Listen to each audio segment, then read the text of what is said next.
साधारण निर्वाचन तारीख घोषणा पर एवं सरगरम राज्य राजनीति।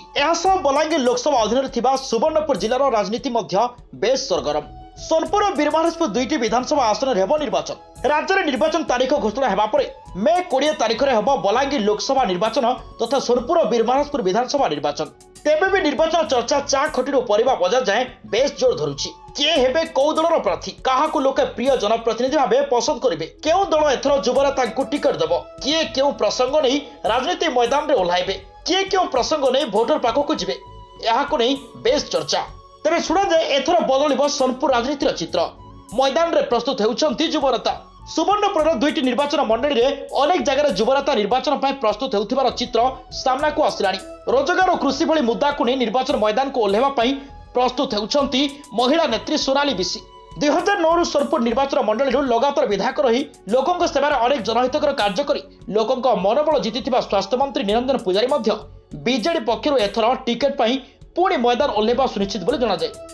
सेहीपरि बीजेपी प्रमोद महापात्र, अशोक पुजारी, सानंद मेहर आशायी प्रार्थी थिबा बेले कांग्रेस युवा कांग्रेस नेता प्रियव्रत साहू आशायी प्रार्थी थिबा सुनिबाकु मिले। तेबे देखिबाकु बाकी रहिला उभय सोनपुर और बीरमहाराजपुर विधानसभा मंडली रे केउ दल काहाकु टिकट देउछि और प्रार्थी माने किभଳି राजनीति मैदान को ओल्हाइबे।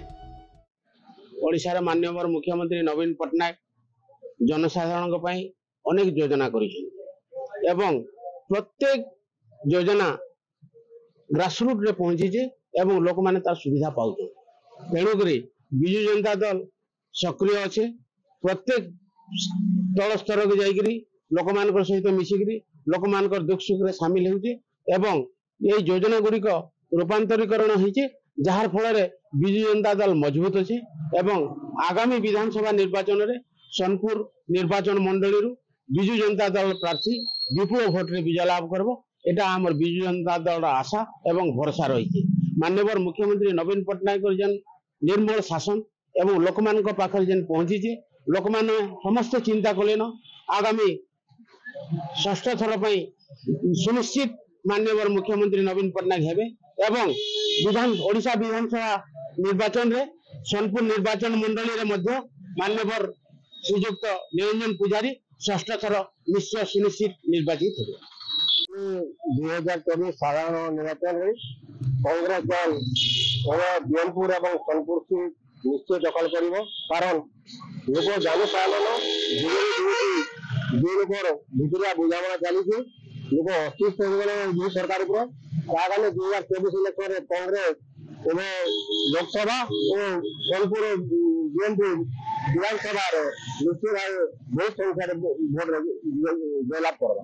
तारीख घोषणा हैला पर सबु राजनीतिक दल वर्तमान चल चंचल आउ सबुनु आगे आमे बीजेपी कार्यकर्ता अच्छे बीजेपी दल अच्छे वर्तमान आम पाखे जेन मुद्दा अच्छे कि केंद्र सरकार को जहाँ सब योजना आम लोक मान पाखे नहीं कि जीमु लोक सचेतन करमु विभिन्न प्रकार कार्यक्रम भी कर लोक सचेतन भी कर लोक आम संगे अच्छन भी आउ ओडिशा सरकार जहाँ विफलता 25 वर्ष शासन कला पर चाषी लगी जन दुख दुर्दशा जहाँ के समाधान ही नहीं पाला युवक मान को रोजगार नहीं मिल पाला दादन समस्या अच्छे चाषी लगी पानी समस्या अच्छे ये सब के नहीं लोक पाके जीमु निश्चित भावे मोदी जेन आह्वान अच्छे मोदी ग्यारंटी आम लोकसभा 400 पार करमु आउ विधानसभा फुल मेजोरिटी रे मोर जहाँ अनुमान अच्छे लोकंर मत के मुझे कहूजे जे ओडिशा रे भी बीजेपी सरकार हेबा और सोनपुर बीरमहाराजपुर जेन निर्वाचन मंडली दुईटा आमर इन रहा आम दुही निर्वाचन मंडली रे आमर बीजेपी प्रार्थी विजय हेबे।